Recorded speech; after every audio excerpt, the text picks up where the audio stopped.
Congressman Richard Neal has filed bipartisan legislation that would protect foreign-born religious workers, such as priests, seminarians, and religious sisters who are lawfully trying to remain in the United States for their ministry.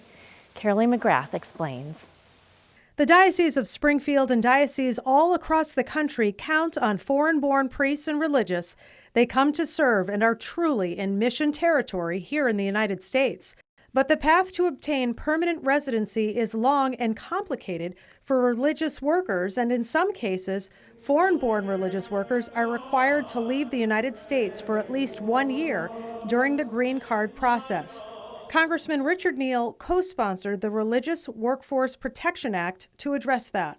This legislation would allow some discretion to the Homeland Security Secretary for the prescribed purpose of granting them leave to stay here while their application is being processed. So with this new legislation, the Religious Workforce Protection Act, this would allow the religious workers who are here on an R1, who are in the green card process, meaning their employer has already begun the process of sponsoring them for a green card, that they can continue to extend their religious worker status so that they can lawfully stay in the United States.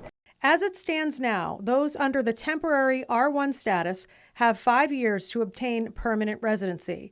If time runs out, they must leave the country for a year before they can apply for a new R1 visa in the hope of returning to their position in the United States while they continue to wait for their green card. Some of the people that we have in this diocese, I know, like many dioceses, we've come to rely on foreign-born religious workers, and they are well-loved and doing amazing work and important work in the diocese, and so we'd like to keep them here throughout their green card process. The USCCB is also backing this legislation, noting that our foreign-born priests and religious could face up to a 10-year wait for permanent residency due to a backlog in the system.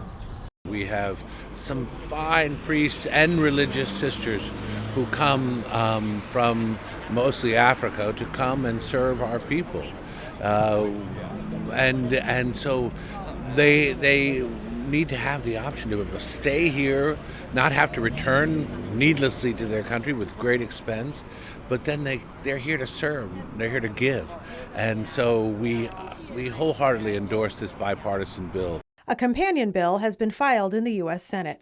Reporting for Real to Real, I'm Carolee McGrath. And as Carolee referenced, the United States Conference of Catholic Bishops voiced their support for this bipartisan legislation. In a letter issued on April 10th, Archbishop Timothy Broglio, president of the USCCB, and Bishop Mark Seitz, chairman of the USCCB's Committee on Migration, stated, "We would not be able to serve our diverse flocks, which reflect the rich tapestry of our society overall, without the faithful men and women who come to serve through the Religious Worker Visa program."